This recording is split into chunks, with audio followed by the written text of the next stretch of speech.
Sun travels வடமாகாணத்தில் சட்டபூர்வமான அனுமதியுடன் இயங்குகின்ற visa consultants and ticket agent. உங்கள் பெறுமதியான கடவுச்சீட்டுகள், ஆவணங்கள் போன்றவற்றுக்கு பாதுகாப்பான அனுமதி பெற்ற நிறுவனம் சன் டிராவல்ஸ்.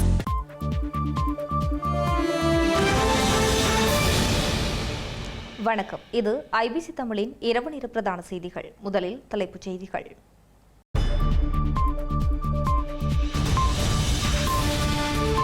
முல்லைத்தீவு படைத்தள வீழ்ச்சியின் 30வது ஆண்டு நினைவு நாள் ஒன்று ஸ்ரீலங்கா ராணுவ வரலாற்றில் மிகப்பெரிய கரம்புள்ளி. யாழ் செம்மணியில் அமர்ந்த நிலையில் மீட்கப்பட்ட மற்றொரு எண்புக்கூடு. புதைகுழி குறித்து அறிக்கை வெளியிட்ட அனைத்துலக உண்மை மற்றும் நீதி திட்டம். விக்ரம் ரத்னவின் மரணம் விபத்தாக இருக்கலாம் எனவும் சந்தேகம். தடவியல் பரிசோதனைக்காக அரசாங்க ஆய்வாளரிடம் ஒப்படைக்கப்பட்டுள்ள துப்பாக்கி. 5வது வாரமாகவும் பலாலியில் தொடரும் போராட்டம். தமது காணிகளை விடுவிக்குமாறு கோரிக்கை. நாளை கூடுகிறது நாடாளுமன்றம். டெல்லியில் இன்று நடைபெற்ற அனைத்து கட்சி கூட்டங்களும் நிறைவு. ஈரானின் கட்டுப்பாட்டை அகற்ற ராணுவ பலம் மட்டும் போதாது, அமெரிக்க துணை ஜனாதிபதி தெரிவிப்பு.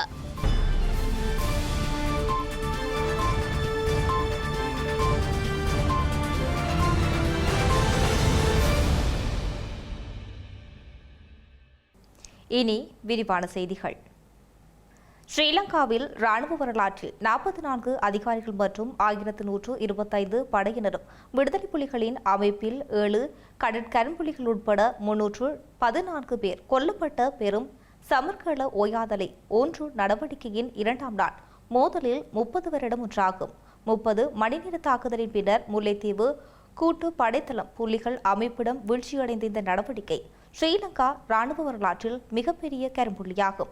இந்த நடவடிக்கையில் 122 மில்லிமீட்டர் ஆர்டிலரி பீரங்கிகள் உட்பட பெருந்தொகையான படைக்கலங்கள், வெடிபொருட்கள் புலிகளால் கைப்பற்றப்பட்டவை குறிப்பிடத்தக்கது. யாழ்ப்பாணம் செம்மணி மனித புதைகுழி அகழ்வினால் கால்கள் மடக்கப்பட்டு அமர்த்தப்பட்ட நிலையில் புதைக்கப்பட்டிருந்த மனித எண்புக்கூடு ஒன்று மீண்டும் அடையாளம் காணப்பட்டுள்ளது. கடந்த ஆண்டு நடைபெற்ற 2ஆம் கட்ட அகழ்வின் போது இதுபோன்ற நிலையில் புதைக்கப்பட்டிருந்த ஒரு மனித எண்புக்கூடு கண்டுபிடிக்கப்பட்டிருந்தது. யாழ்ப்பாணம் செம்மணி மனித புதைகுழி அகழ்வாய்வின் 3ஆம் கட்டத்தின் 37ஆம் நாள் பணிகள் இன்று யாழ்ப்பாணம் நீதவான் நீதிமன்றத்தின் கண்காணிப்பில் முன்னெடுக்கப்பட்டன. இன்றைய அகழ்வின் போது மேலும் 9 மனித எண்புக்கூடுகள் சுத்தம் செய்யப்பட்டு அடையாளம் காணப்பட்டன. இதன் மூலம் 3 கட்டங்களாக முன்னெடுக்கப்பட்டுள்ள செம்மணி மனித புதைகுழி அகழ்வாய்வில் இதுவரை மொத்தம் 446 மனித எண்புக்கூடுகள் சுத்தம் செய்யப்பட்டு அடையாளம் காணப்பட்டுள்ளன.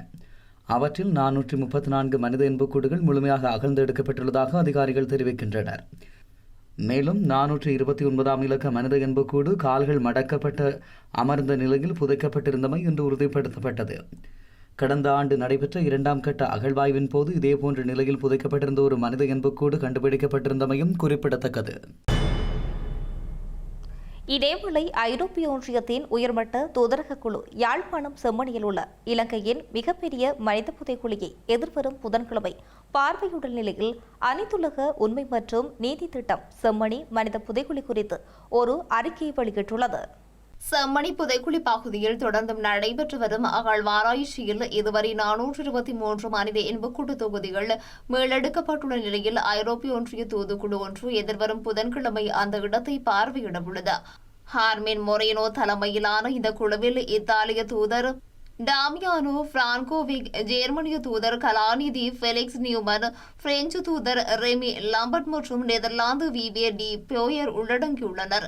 நாளை மறுதினம் செவ்வாய்க்கிழமை வடக்குக்கு இந்த தூதுக்குழு பயணிக்க உள்ள நிலையில் செம்மணி புதைக்குழி நாங்கள் இன்னும் தேடிக்கொண்டிருக்கிறோம் என்ற தலைப்பில் நீதி கோரும் அறிக்கை ஒன்றை அனைத்துலக உண்மை மற்றும் நீதி திட்டம் வெளியிட்டுள்ளது.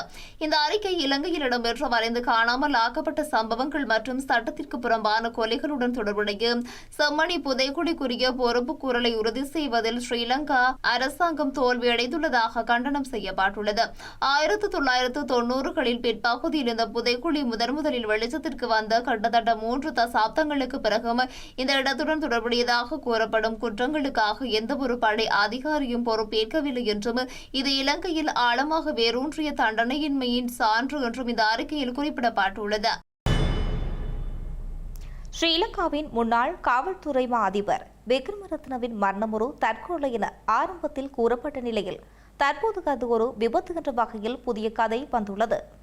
ஸ்ரீலங்காவின் முன்னாள் காவல்துறை அதிபர் விக்ரமரத்ன தனது மெய்பாதுகாப்பு அதிகாரியிடம் இருந்து துப்பாக்கி கேட்டு பெற்று அதனை பயன்படுத்தி தன்னைத்தானே சுட்டுக் கொண்டதால் அது ஒரு தற்கொலை என கூறப்பட்ட நிலையில் இப்போது அவர் தனது மெய்பாதுகாப்பு அதிகாரியின் புதிய ஆயுதத்தை ஆய்வு செய்தபோது அது தவறுதலாக வெடித்ததான செய்திகள் கூறப்பட்டுள்ளன. பாதுகாப்பு அதிகாரியின் துப்பாக்கியில் ரவைகள் இல்லாமல் இருப்பதை அவதானித்த விக்ரமரத்ன ரவைகள் இல்லாத ஒரு துப்பாக்கியை வைத்திருப்பது குறித்து புதிய அதிகாரியை கடிந்த பின்னர் அந்த துப்பாக்கியை தன்னிடமிருந்து சில தோட்டாக்களை பயன்படுத்த முனைந்த போது துப்பாக்கி தவறுதலாக வெடித்ததான புதிய திடீர் கதைகள் சொல்லப்படுகின்றன. இந்த நிலையில் குறித்த துப்பாக்கி தடயவியல் பரிசோதனைக்காக அரசாங்க ஆய்வாளரிடம் ஒப்படைக்கப்பட உள்ளதாகவும் காவல்துறை தெரிவித்துள்ளது. வலிவடக்கு மக்கள் தமது காணிகளை விடுவிக்க கோரி பலாலி சந்தையில் இன்றைய தினம் ஞாயிற்றுக்கிழமை 5வது வாரமாகவும் போராட்டத்தினை முன்னெடுத்துள்ளனர். தமது காணிகளில் ராணுவ விவசாய நடவடிக்கைகள் மற்றும் வர்த்தக நிலையங்களை அமைத்து தமது சொந்த தேவைகளுக்கு பயன்படுத்தி வரும் நிலையில் தாம் நீண்டகாலமாக நிலங்கள் வீடுகள் அற்று வாழ்ந்து வருவதாகவும் தமது வீடுகள் காணிகளை விடுவிக்க வேண்டும் எனவும் போராட்டக்காரர்கள் கோரிக்கை விடுத்துள்ளனர். இன்று பலாலி மக்கள் தங்களுக்கு சொந்தமான நிலங்களை விடுவிக்க கோரி 5வது வாரமாகவும் போராடி வருகின்றார்கள். அந்த போராட்டத்துக்கு நாங்கள் ஒத்துழைப்பு வழங்கிக் கொண்டிருக்கின்றோம். அடிப்படையிலே தங்களுக்கு சொந்தமான தங்களுடைய பூர்வீக காணிகள் இராணுவத்தினரால் அபகரிக்கப்பட்டு ஆயுத முனையிலே இன்றும் அதாவது யுத்தம் முடிவடைந்து 16-17 ஆண்டுகள் கடந்த போதும் பல்வேறுபட்ட ஆட்சி மாற்றங்கள் ஏற்பட்ட போதும் அந்த மக்களுடைய மீள்குடியேற்ற உரிமைகள் உறுதிப்படுத்தப்படாது மக்களின் காணிகள் மக்களுக்கே சொந்தமானது என ஆட்சிக்கு வந்த அனுர அரசாங்கம் தற்போது மிகவும் ஒரு கபலீகரமான முறையிலே ஏமாற்றுத்தனமான முறையிலே இந்த காணிகள் ராணுவத்திற்கு தேவை என்று ஒரு பகிரங்க அறிவிப்பை கூட பொறுப்பு வாய்ந்த அமைச்சர்கள் விடுத்திருக்கின்றார்கள். நாங்கள் கேள்வி எழுப்புகின்றோம். இந்த மக்களுடைய நிலங்களை அரசாங்கம் விடுவிப்பதிலே எந்த தடையும் கிடையாது. தனியே இவற்றை அதாவது தமிழர்களின் நிலம் என்பதால் ராணுவத்தின் வசம் வைத்திருக்கலாம் என்ற ஒரு எண்ணம் மட்டும்தான் செல்வாக்கு செலுத்துகின்றது. அடிப்படையிலே இந்த மக்களுடைய நிலங்களிலே விவசாயத்தை செய்து அவர்களுடைய வாழ்வாதாரத்தை அளித்து இன்று அந்த மக்கள் வீதியிலே குந்தி இருக்கின்றார்கள். பாருங்கள், ஒரு தொந்தரவு அதாவது அடிப்படையிலே ஒரு பொது நிலத்திலே தங்களுடைய உரிமை சொந்த நிலத்துக்காக போராடுகின்ற மக்கள் ஒரு இந்த வெயிலிலே கொளுத்துகின்ற வெயிலிலே ஒரு தரப்பாலை கட்டுவதற்கு கூட உரிமை மறுக்கப்பட்டவர்களாக அடிப்படை உரிமை நிராகரிக்கப்பட்டவர்களாக இன்று வாழ்ந்து கொண்டிருக்கின்றார்கள். உள்நாட்டிலும் வெளிநாட்டிலும் இருக்கின்ற சட்டங்களின் அடிப்படையிலும் ஒழுங்கு விதிகளின் அடிப்படையிலும் ஜனநாயக ரீதியாக அனைவரும் குரல் கொடுப்பதற்கும் போராடுவதற்குமான உரிமை இருக்கின்றது. ஆனால் இந்த நாட்டிலே அவை கூட ஏற்றுக்கொள்ளப்படாது, நிராகரிக்கப்பட்டிருக்கின்றது. நாங்கள் சொல்கின்றோம், இந்த எல்னினோ வெயிலின் தாக்கத்திலே குழந்தைகள், பெரியவர்கள், சிறுவர்கள் என்று இந்த முதியவர்கள் என்று எல்லோருமே வாடிக்கொண்டிருக்கிறார்கள். ஆனால் ஏசி அறைக்கிலே இருக்கின்ற ஜனாதிபதி அருணகுமார் திசாநாயக்க அவர்கள் இந்த மக்களுடைய துன்பத்தை கண்டுகொள்ளவில்லை. மக்கள் வெயிலுக்குள்ளே இருக்க வேண்டும், அவர் ஏசிக்குள்ளே இருக்க வேண்டும் என்ற சூழ்நிலை தான் காணப்படுகின்றது. இந்த வீதியால் சென்று அவரால் செல்ஃபி எடுத்து படங்காட்ட முடிகின்றது என்றால் லவ்வர்ஸ் ஷோ மாதிரி படங்காட்ட முடிகின்றது என்று சொன்னால் ஏன் இந்த உரிமைக்காக போராடுகின்ற மக்களை நேரடியாக ஜனாதிபதி சந்தித்து உடனடியாக மக்களின் நிலங்களை மக்களிடம் கையளிக்க முடியாது என்று கேள்வி எழுப்புகின்றோம். EPDP கட்சியின் ஆதரவுடன் இலங்கை தமிழரசு கட்சி ஆட்சி அமைத்து சபைகளில் உள்ள நிர்வாக திறமையின்மை தொடர்பான விமர்சனங்கள் எழுவது தமக்கு தெரியும் எனவும் அது குறித்து கலந்தாலோசிக்கப்படும் எனவும் ஸ்ரீலங்காவின் முன்னாள் அமைச்சரும் ஈழ மக்கள் ஜனநாயக கட்சியின் செயலாளர் நாயகமான டக்ளஸ் தேவானந்தா தெரிவித்துள்ளார். அத்துடன் தமக்கு ஆட்சியில் பங்கெடுக்கும் நோக்கம் இல்லை எனவும் நேற்று இடம்பெற்ற ஊடக சந்திப்பில் அவர் குறிப்பிட்டுள்ளார். எங்களுக்கு ஆட்சியில பங்கெடுக்கிற நோக்கம் இல்லை. அப்படி நான் கேட்டிருக்கலாம் தானே. அப்படி எங்களுக்கு விருப்பம் ஊராத்திரை எடுத்துக்கொள்ளுங்களேன். நாங்கள்லாம் பெரும்பான்மை. எங்களுக்கு ஆட்சியில் பங்கெடுக்க விருப்பம் இல்லை. ஏனென்றால் இந்த மத்தியில் கூட்டாட்சி மாநிலத்தில் சுயாட்சி என்ற ஒரு விஷயத்தை சொல்றது தான். இப்போ இன்றைக்கு இருக்கிற ஆட்களால் மக்களுடைய இந்தியன் சூழலில் மக்களுடைய பிரச்சனையை தீர்க்கக்கூடிய அந்த சூழல் அவைகள்கிட்ட இல்லையேன்டான் நான் நினைக்கிறேன். அதால தான் நான் அந்த ஆட்சியில் பங்கெடுக்க நான் விரும்பி இருக்கேன். இல்லை வழியால் இருந்தோண்டு அவையோட சரியானதை ஆதரிக்கிறதும் பிள்ளையானதை எதிர்க்கிறதும் என்ற நிலையில் இப்போ நேற்றைக்கு இந்த காக்கதீவு பிரச்சனை வந்திருக்குது. எங்களாக்கெல்லாம் போய் எல்லாம் கதைச்சு கொண்டிருக்கணும். அதை விரைவில் தீர்க்க வேணும். ஆளுநரையும் இதுக்குள்ள நான் கதைக்க விரும்புகிறேன். நான் ஆட்சியில் இல்லை இருந்தாலும் என்னுடைய உறவுகள் இல்லை தொடர்புகள் காரணமாக படமான ஆளுநரோடையும் நான் கதைக்க இருக்கேன். இது சம்பந்தமாக கதைச்சு அதுக்கு கெதில தீர்வு காண வேணும். இப்போ நான் கேட்கல உங்களுக்கு தெரியும் தானே, இந்த my road my car my petrol என்று நான் சொல்கிற விஷயம் இருக்குத்தானே. அது பிழையானதை நான் செய்ய போறது இல்லை. சரியென்று பட்டதை மக்களுடைய நியாயமான தேவைகளை நான் கடந்த காலத்தில் பூர்த்தி செய்திருக்கிறேன். சிலதில் தவறி போயிருக்கிறேன். பெரும்பான்மையான இதுகளை பூர்த்தி செய்திருக்கிறேன். ஒருக்கா சமுர்த்தி திட்டம் சந்திரிகா காலகட்டத்தில் சந்திரிகா சொல்லி போட்டால் சமுர்த்தியை நாங்கள் இங்கே தரமாட்டோம். எங்களுக்கு 9 ஆசனங்கள் இருந்தது. நாங்கள் மென்னியை பிடிக்கிறோம். மென்னியன்ற என்ன சொல்லுவாங்க, அழுத்தம் கொடுத்து நாங்கள் இங்கே 50,000 சொச்சம் குடும்பங்களே கொடுத்து நாங்கள் ஒரு குடும்பத்தில் 2 பேர் என்றால் குறைஞ்ச 1 லட்சம் பார்க்காதவங்களுக்கு விழுந்திருக்கவர். ஆனால் அப்படி அரசியல் பண்ணலாம். கட்சி பேதம் இல்லாமல் எங்களுக்கு கிடைக்கிற வாய்ப்பு யான் பெற்ற இன்பம் பெருக வையகம். இலங்கையில் வடக்கு வடமத்திய மாகாணம் மற்றும் அம்பாந்தோட்டை, திருகோணமலை உள்ளிட்ட சில மாவட்டங்களில் அவ்வப்போது மணித்தியாலத்துக்கு 40 முதல் 50 கிலோமீட்டர் வரையான வேகத்தில் பலத்த காற்று வீசக்கூடும் என எச்சரிக்கை விடுக்கப்பட்டுள்ளது. இலங்கையில் இந்த வருடத்தில் இதுவரை பதிவாகியுள்ள டெங்கு நோயாளிகள் எண்ணிக்கை 75,321 உயர்வடைந்துள்ளதாக தேசிய டெங்கு ஒழிப்பு பிரிவு தெரிவித்துள்ளது. அதன் அடிப்படையில் நேற்று மாத்திரம் 843 டெங்கு நோயாளிகள் பதிவாகியுள்ளதாக தேசிய டெங்கு ஒழிப்பு பிரிவு தெரிவித்துள்ளது. இலங்கையில் இந்த ஆண்டு ஜூலை மாதத்தின் கடந்த 18 நாட்களில் மாத்திரம் 19,943 டெங்கு நோயாளர்கள் அடையாளம் காணப்பட்டுள்ளதாகவும் தேசிய டெங்கு ஒழிப்பு பிரிவு தெரிவித்துள்ளது. இவர்களில் அதிகளவான நோயாளர்கள் மேல் மாகாணத்திலேயே பதிவாகியுள்ளதாகவும் குறித்த எண்ணிக்கையில் 39,667 பதிவாகியுள்ளது. இதற்கு மேலதிகமாக தென் மாகாணத்தில் 11,610 நோயாளர்களும், மத்திய மாகாணத்தில் 6,325 நோயாளர்களும், சப்ரகமுவ மாகாணத்தில் 6,305 நோயாளர்களும் பதிவாகியுள்ளதாக தேசிய டெங்கு ஒழிப்பு பிரிவு அறிவித்துள்ளது. ஜூலை மாதத்தில் கம்பஹா மாவட்டத்தில் 15,762 நோயாளர்களும், கொழும்பு மாவட்டத்தில் 15,000 நோயாளர்களும், மாத்தறை மாவட்டத்தில் 5,280 நோயாளர்களும் அடையாளம் காணப்பட்டுள்ளனர். டெங்கு தொற்று காரணமாக இதுவரை 53 பேர் உயிரிழந்ததாகவும் தேசிய டெங்கு ஒழிப்பு பிரிவு மேலும் சுட்டிக்காட்டியுள்ளது. இலங்கை முழுவதும் காவல்துறையினரால் முன்னெடுக்கப்பட்ட விசேட அதிரடி சுற்றுவளைப்பு நடவடிக்கைகளின் போது 700க்கும் மேற்பட்டோர் கைது செய்யப்பட்டுள்ளதோடு பெருமளவான போதைப் பொருட்களும் கைப்பற்றப்பட்டுள்ளது. குறித்த சம்பவம் தொடர்பிலான விசாரணைகளை காவல்துறையினர் முன்னெடுத்து வருகின்றனர். இலங்கை முழுவதும் முன்னெடுக்கப்பட்ட விசேட சுற்றிவளைப்பு நடவடிக்கைகளில் 738 பேர் கைது செய்யப்பட்டுள்ளதாக ஸ்ரீலங்கா காவல்துறை தெரிவித்துள்ளது. இதன்போது 2 kilogram 675 gram heroin, 25 kilogram 483 gram ice போதைப்பொருள் மற்றும் 1 கிலோகிராம் 816 கிராம் கொக்கைன் ஆகியவை கைப்பற்றப்பட்டுள்ளன. அத்துடன் 4 சந்தேக நபர்களின் சட்டவிரோத சொத்துக்கள் தொடர்பில் விசாரணைகள் ஆரம்பிக்கப்பட்டுள்ளதுடன் மேலும் 7 பேருக்கு எதிராக தடுப்பு காவல் உத்தரவுகள் பெறப்பட்டுள்ளதாக தெரிவிக்கப்படுகின்றது. இதேவேளை போதைப்பொருள் தடுப்பு விசேட நடவடிக்கையின் கீழ் மட்டும் 519 பேர் கைது செய்யப்பட்டுள்ளதாக காவல்துறையினர் குறிப்பிடுகின்றனர். அத்துடன் நேற்று 27,415 பேர் சோதனைக்கு உட்படுத்தப்பட்ட நிலையில் குடிபோதையில் வாகனம் செலுத்திய 112 பேரும், கவனக்குறைவாக வாகனம் செலுத்திய 136 பேரும் கைது செய்யப்பட்டுள்ளனர். வரலாற்று சிறப்புமிக்க யாழ்ப்பாணம் மாவட்டபுர கந்தசுவாமி ஆலயத்தின் 2026ஆம் ஆண்டுக்கான வருடாந்த மகோற்சவ பெருவிழா இன்று காலை பக்திபூர்வமாக கொடியேற்றத்துடன் வெகு விமர்சையாக ஆரம்பமாகியுள்ளது. வரலாற்று சிறப்புமிக்க யாழ்ப்பாணம் மாவட்டபுரம் கந்தசுவாமி ஆலய 2026 மகோற்சவ பெருவிழா இன்று கொடியேற்றத்துடன் ஆரம்பமாகியுள்ளது. முருகப்பெருமானுக்கு அதிகாலையிலிருந்து சிறப்பு அபிஷேக ஆராதனைகள் நடைபெற்று காலை மூர்த்திகளுக்கு வசந்த மண்டப பூஜைகள் நடைபெற்று சமேதராயும் மற்றும் முருகப்பெருமான் வள்ளி தேவானை சமேதராயும் வசந்த மண்டபத்திலிருந்து கொடித்தம்பம் எழுந்தருளி கொடியேற்றம் சிறப்பாக நடைபெற்றது. மாவை கந்தனின் வருடாந்த மகோற்சவ பெருவிழா இன்று கொடியேற்றத்துடன் ஆரம்பமாக 25 நாட்களை கொண்டு இவ்வாலய மகோற்சவ பெருவிழாவில் எதிர்வரும் 11ஆம் தேதி தேர் திருவிழாவும் ஆடி அமாவாசை தினமான 12ஆம் தேதி கீரிமலை புனித தீர்த்தத்தில் தீர்த்த உற்சவமும் சிறப்பாக நடைபெறவுள்ளது. நாட்டின் பல பாகங்களிலிருந்தும் புலம்பெயர் தேசங்களிலிருந்தும் ஏராளமான பக்தர்கள் மாவைக்கந்தனின் கொடியேற்ற திருவிழாவில் கலந்து கொண்டிருந்தனர்.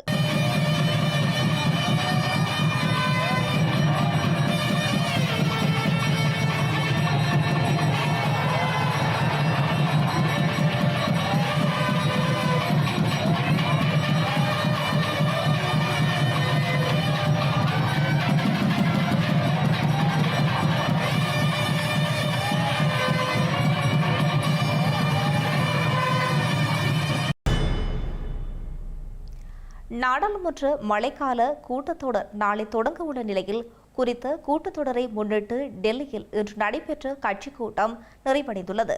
நாடாளுமன்ற மழைக்கால கூட்டத்தொடர் நாளை தொடங்கவுள்ள நிலையில் அவையை சுமூகமாக நடத்துவது குறித்து விவாதிக்க மத்திய அரசு இன்று கட்சிக் கூட்டம் ஒன்றை ஏற்பாடு செய்திருந்தது.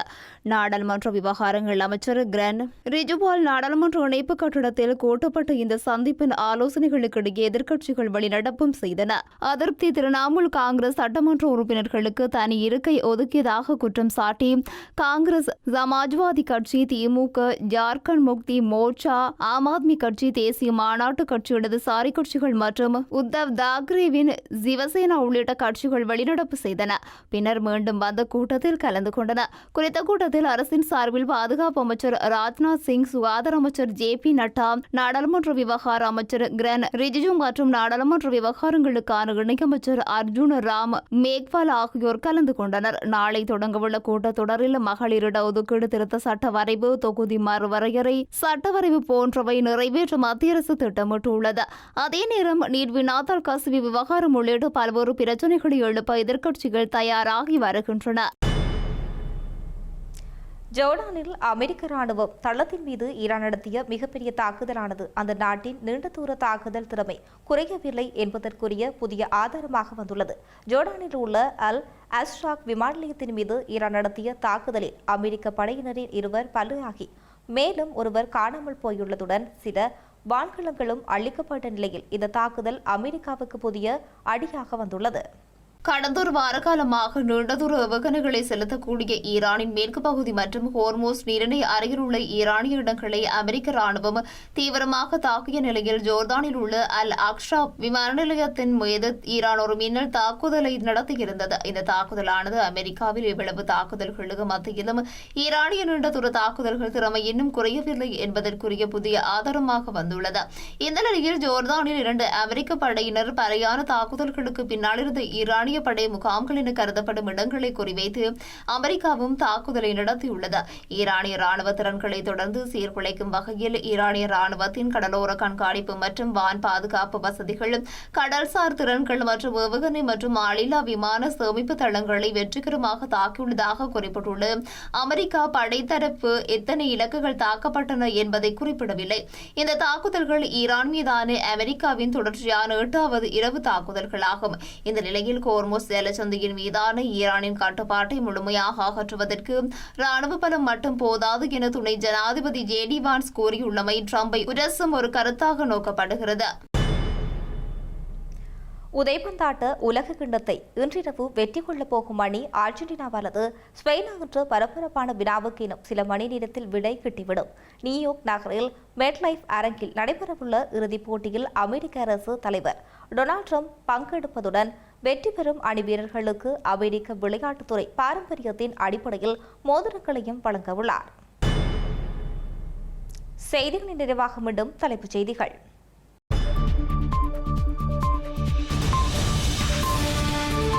முல்லைத்தீவு படைத்தள வீழ்ச்சியின் 30வது ஆண்டு நினைவு நாள் ஒன்று ஸ்ரீலங்கா ராணுவ வரலாற்றில் மிகப்பெரிய கரம்புள்ளி. யாழ் செம்மணியில் அமர்ந்த நிலையில் மீட்கப்பட்ட மற்றொரு எண்புக்கூடு. புதைகுழி குறித்து அறிக்கை வெளியிட்ட அனைத்துலக உண்மை மற்றும் நீதி திட்டம். விக்ரம் ரத்னவின் மரணம் விபத்தாக இருக்கலாம் எனவும் சந்தேகம். தடவியல் பரிசோதனைக்காக அரசாங்க ஆய்வாளரிடம் ஒப்படைக்கப்பட்டுள்ள துப்பாக்கி. 5வது வாரமாகவும் பலாலியில் தொடரும் போராட்டம். தமது காணிகளை விடுவிக்குமாறு கோரிக்கை. நாளை கூடுகிறது நாடாளுமன்றம். டெல்லியில் இன்று நடைபெற்ற அனைத்து கட்சி கூட்டங்களும் நிறைவு. ஈரானின் கட்டுப்பாட்டை அகற்ற ராணுவ பலம் மட்டும் போதாது, அமெரிக்க துணை ஜனாதிபதி தெரிவிப்பு.